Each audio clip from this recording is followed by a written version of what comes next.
Welcome back, and I'm delighted to say a special welcome once again to Dr. Michael Rectenwald, one of our favorite guests. He is a man who has studied closely and experienced firsthand the culture of the woke left. In fact, he's written among his 11 books Beyond Woke as a treatment of what it entails and why we want to steer clear of it.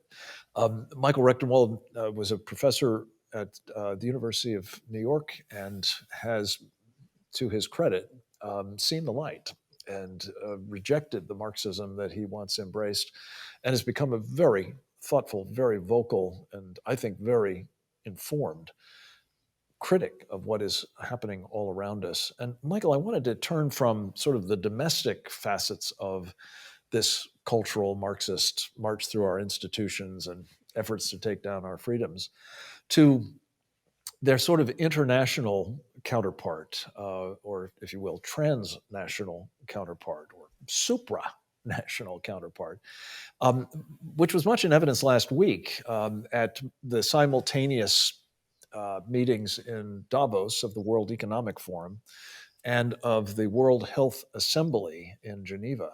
Mhm. Um, Give us, if you would, at sort of a 30,000 foot level, what are these outfits up to? And how does that agenda tie in with what we were just talking about on the domestic side? Yeah, I mean these outfits are as you said, they're the supranational, or I would call them globalist Mm. elements here that are aiming at effectively bringing in this form of socialism that they have in mind, replete with an economic socialism and with the kind of authoritarian measures that we can expect, the kinds of authoritarian measures that are taking place in China and are being effectively exported to us through this global consortium in the Mm. WEF and the WHO.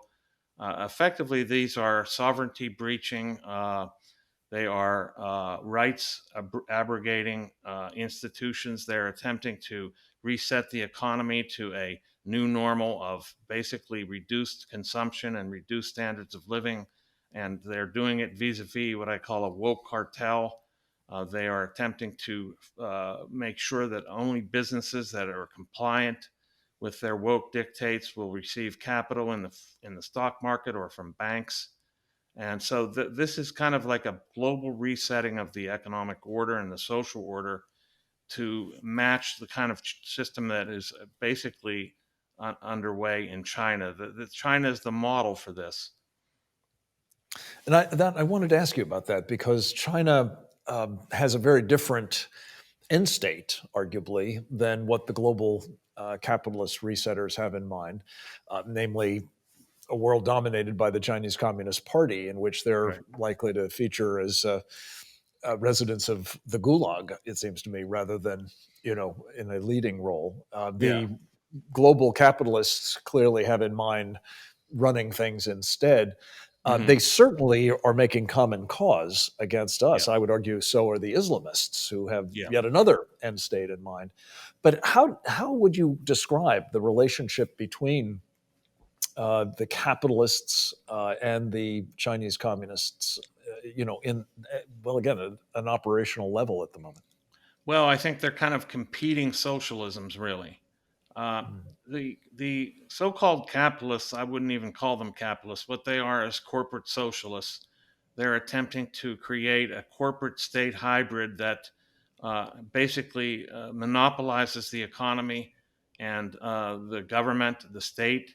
They're deputizing these corporations as state apparatuses, and they're attempting to bring in what I call corporate socialism, or an actually existing socialism for the majority, and total control over the monopolization of the economy on top, and state power shared with corporations. So I think they're looking at China as a model, but they're a competitor as well. Uh, China has its own ideas, but they're borrowing from the Chinese playbook uh, in terms of their attempts to set up the kind of technological mastery over human behavior that the Chinese have managed to Yes. establish. And we've talked about this China model in the past, Dr. Rectenwald, and I wanted to sort of get your current thinking on it because one of the features, as you know, of these meetings last week in Davos and the World Health Organization was the promotion of some, well, I guess two different vehicles for engaging in mass surveillance. One was called the Personal Global um, Carbon Footprint Tracker, I think. The Right. other was the sort of Universal Health ID card. And Right. both of these are, it would seem to me, very much akin to, if not building blocks for, the Chinese model's so-called social credit system. Do Yes. you see it that way?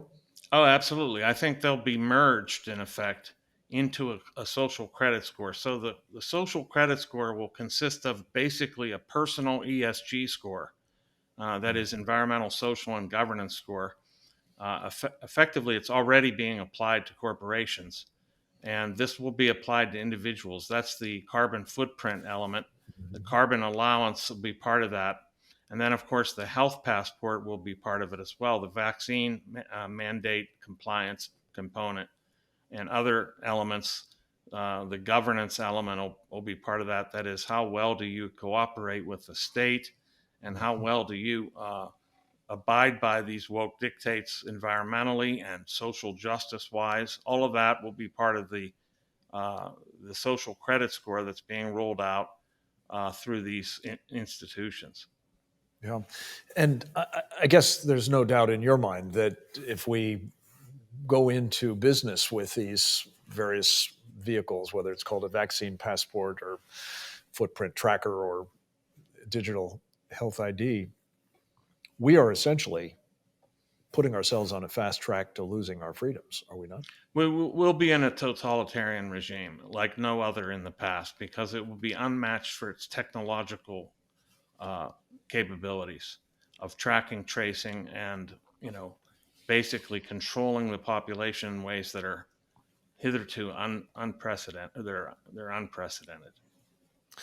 And again, this is not an accident, comrade, No. as the Soviet Marxists used to say.